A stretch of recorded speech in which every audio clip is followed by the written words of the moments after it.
I have not recovered. I think we're all still recovering. What a wild and frenetic finish for the Sixers. They get the win. They pulled it from the jaws of victory, if you can call it that. As we welcome you here to Sixers Post Game Live, brought to you by Kyoto Insurance.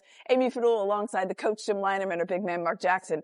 And we were on pins and needles watching that ending. And you're thinking, no, you're not going to blow this kind of lead. And then they did. And then they came back in the most dramatic fashion I've ever seen. Coach, have you ever seen an ending quite like that? No, I'm sitting here trying to focus on what was the key play. There were so many plays. I think if I were going to start the narrative, I'd start with the Sixers needing to steal the ball from out of bounds and doing so. That's what set up Maxey's play at the end when he tried to go one-on-one. But if they don't get that steal, and as you said, Amy, what set that up was the overplay. Winning the challenge. You got it. So when Nick Nurse challenged that steal by VJ Edgecombe, which they called a foul, they kept their timeout. Why is that big? So when Edgecombe stole the ball, he was able to call a timeout, and they granted it this time, which is incredible. Let's check out our Toyota electrifying moment. What could it possibly be? VJ Edgecombe strongly featured in the final 8 seconds of this game. So Mark Jackson. Tyrese Maxey, good shot. You're thinking this is a tough one, but he makes these. Absolutely. Double team. He came with a double team, and VJ found another way to be effective. But what a heady play by two veterans. Wow. What a heady play by two veterans. This is obviously a well-coached, very well-coached Warriors team. There's no surprise. The most impressive thing, and Coach and I were just talking about this, watch where Tyrese Maxey starts. When he misses this shot, watch Maxey. He's deep going to miss into the this bench. shot. Keep your eye on Maxey. He's about a Sixer bench. Watch him start running right now. Down. He's chasing this down. Watch this. Wow. That's the most incredible play. That is the most. Watch him. This is mind-boggling to me. See how deep he is into He's not complaining about missing the shot. Watch. He's ready to run back on defense right now, and he's taking this to the glass. Wow. That closing speed jumps up. That was impressive. I mean, honestly, that gives me chills. And look at Joel Embiid sprinting to him to help him out. Listen, you think people aren't loving this remarkable. That was remarkable. I'm sorry, that block gave me chills. Just the awareness, because he's talking about the guys that, you guys are pointing out. This is a veteran squad over there with the Warriors. There's no surprise that they got down and trying to win the game. If it was a young Sixers team, they didn't realize. Tyrese Maxey, the awareness and the recognition after a missed shot to immediately hustle back in that closing speed. Coach, I mean, you can try to coach it, but that's just reaction. That's basketball IQ. Yeah, I hate to tell you, for me, even as a coach, are you ready? I'm watching VJ Edgecombe make the winning field goal. Right. As a coach, I'm saying, oh, no, they're throwing and my point guard has, as you said, the awareness and presence of mind and the ability to chase it down from 94 feet. Wow. I mean, honestly. And VJ Edgecombe is going to get the flowers for this one, as he should, because he came flying in for the putback, his first game-winning shot ever, as he said, when he was talking to Kate and Ala. But that chase-down block, that is going to be the stuff of legends, because that's some serious speed. D'Anthony Melton was like, the heck, where'd you come from? Yeah, it's his old buddy. And Melton made the play he had to make. As Mark said, he only had 9/10 of a second. Yeah. So you'd like to catch that in power dribble to be closer to the rim. He has to catch and get rid of the ball. It gave Maxey a chance to go up top after it. Yeah, wow. I mean, it's an incredible play. It's no surprise the Warriors had that play ready to go. That's just a very good awareness. But Mark Jackson, chase down block, man. That's going to be up there. It's got to be up there. It is. Like, listen, what a hustle. We need to, listen, you got to put that on replay over and over. I could watch that forever. The play and the hustle, the heads-up play, first of all, by Buddy Hield and Melton to realize that. And then Melton to understand, so point out, to let the ball bounce before he grabbed the catch and go up. But that allowed Maxey to catch it. Maxey, Barlow, they all was all over that. It was an incredible ending. And I'm so glad we're talking about a win because, man, that would have been awful if D'Anthony Melton had made that bucket. But he didn't. He didn't, because Tyrese Maxey cleared it on out of there. That's what they do in Kentucky. That's what they do. That's right. They're like a racehorse out there just finishing with that closing speed. That quarter pole, man, he finished strong, and I love to see with the big block. Let's check in now with Coach Nick Nurse after a big win. Well, I think both plays were pretty good presence of mind by everybody. Right, I'm glad. I mean, they ran a double at Tyrese. I'm glad he still took the shot. He created the shot. He's got to take those. He's the guy that's taking those. But I'm glad everybody else, crash the glass like they're supposed to. And then we watched it on film. There was 3 guys on a dead sprint back to try to make a play, and it was an incredible play by them with 0.8 to throw it there and let it bounce and not touch it. I mean, that was going to be a good basket. It was going to count with the way they made that. I mean, that's a heck of a play in that kind of situation. But Tyrese and I think it was VJ and Q were all on a dead sprint to chase it down. So it was a great pass by them, but a heck of a little bit better play by us. Well, you just spoke highly of everything from that sequence. If you had to pick, what was more impressive, Edgecombe's crash of the board and putback, or Maxey getting back and blocking Melton? Yeah, well, one doesn't matter without the other one. So VJ's putback's pretty big, but that's a highlight for a while for Tyrese with that block. Yeah. Look at what VJ was able to do. I mean, in the gutsy game, Yeah. As a rookie, to have the heads-up play to come up with the defensive play, and then to crash the glass. Like, what does that kind of say about it?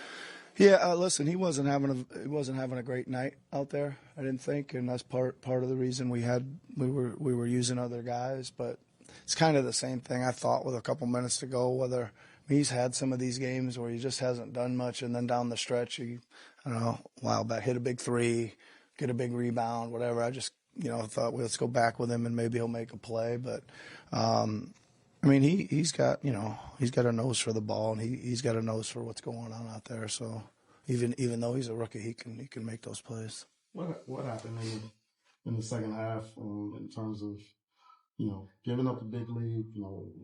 What went into that? And yeah. I mean, it was a few things. I think that we had a little bit of funky rhythm just with the rotations and stuff. Tonight, I think a couple guys were just a little bit out of whack with that. I thought we committed a ton of turnovers in about 3 or 4 in a row that were they were really easy passes that didn't even come close. Then we got tied up a couple times and lost both those jumps. I mean, so there's another couple turnovers. So I don't know how many turnovers we had in the first half. I'm sure one of you guys know, but it seemed like that 19 number there, it seemed like a lot of it was in the second half. So that's the biggest thing, and that just got them going. They got in the bonus super early in the third. That helped them. Then I don't think they were going to miss shots all night long, right? I think they got some rhythm. They really started. They forced us to get into a switching game, which, looking back on it, I'm not sure we were doing the right thing there. But they were switching and sprinting post into the block, and they really had a rhythm of what they were doing versus the switching. And I thought we gave up the rim quite a bit in that bad stretch too. That's a lot of stuff. Yeah. Going off of that, I guess, how do you balance congratulating your team on a win with also saying that's such a Yeah, I mean, I know you guys, like, you watch a lot of games, and there's a lot of games going on like this in the league, like a lot. Like, they were just in another one the other night where they were down 24, came back against OKC and took the lead by 4. I mean, you just flip the channels, and you're going to see this is kind of like, the pace is so high, the 3 balls are going up, the offensive rebounding is so high, the defensive pressure's gone way up. Like, it's happening. So you know what? I'm gonna absolutely congratulate them, man. Win is a win. You move on and try to get the next one.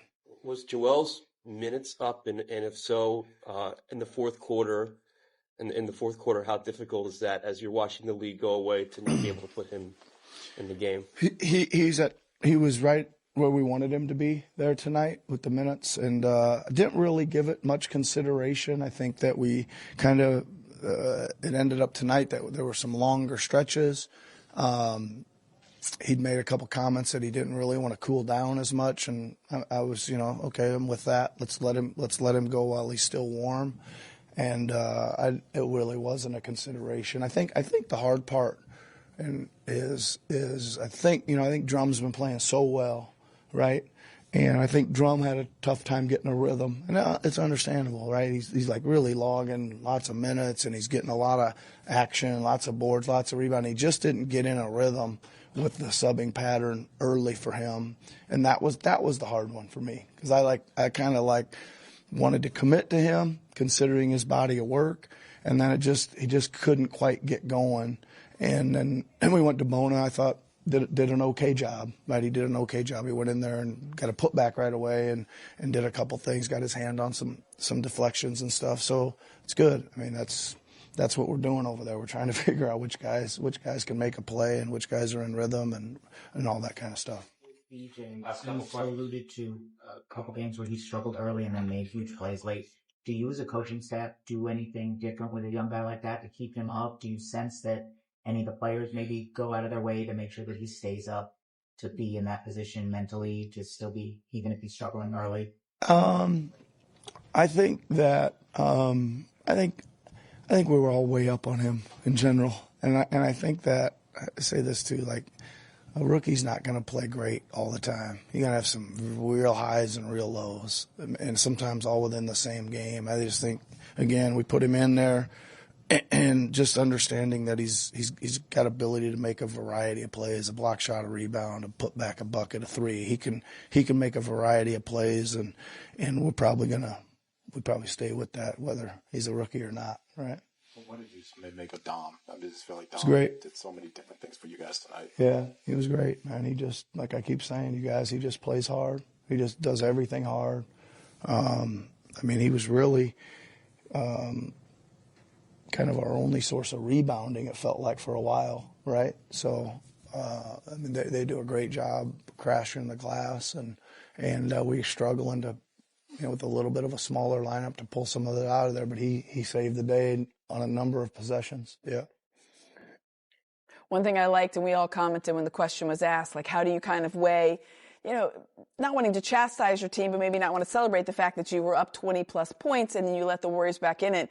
And I thought Nick Nurse answered it pretty well, saying, like, listen, yeah, that's not great, but at the end of the day, we won and we're going to celebrate that, Coach. Yeah, a very fair question, first part. Absolutely. But you ready? Just win, baby. That's what this is about. We'll talk tomorrow, look at the tape on some of the plays, but the Sixers made 3 big-time plays in the last 8.2 seconds, and all were needed to win this game. Yeah, Mark, he was asked, like, which play stuck out to you as more important? Was it the VJ Edgecombe putback, or was it the Tyrese Maxey chase down? He goes, well, you can't have one without the other, but that Maxey one is going to live on in the highlight reel for a long time. You know why I live so much, because he's your leading scorer. Yeah.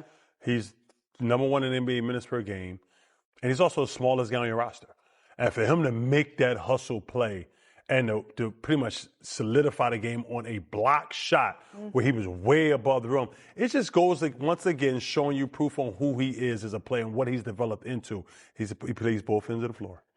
Yeah, it was, it was quite the finish. But this one, it was more than just those couple of plays. The fourth quarter really was kind of bananas when you look at it. So we're going to look at the entire way this one came down to the wire for the Sixers getting the win. But that's right, a well-earned and well-thought-out, heart-stopping clap your hands as we go take our first time out here on Sixers Postgame Live.